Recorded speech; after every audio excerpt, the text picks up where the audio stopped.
அவரு இந்த சேர்ப்புல பயங்கர ஈகரா இருக்கும் போது இன்னொரு விஷயத்தையும் சொல்றாரு.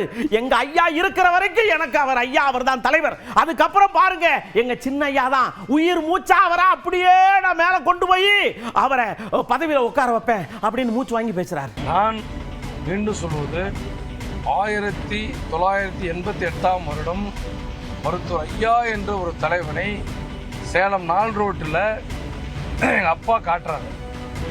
100 காரில் போகிறாரு. போகும்பொழுது அவர் எல்லாத்தையும் பார்த்து கையாட்டும் பொழுது ஐயா என்னை பார்த்து கையாட்ட மாதிரி இருந்துச்சு.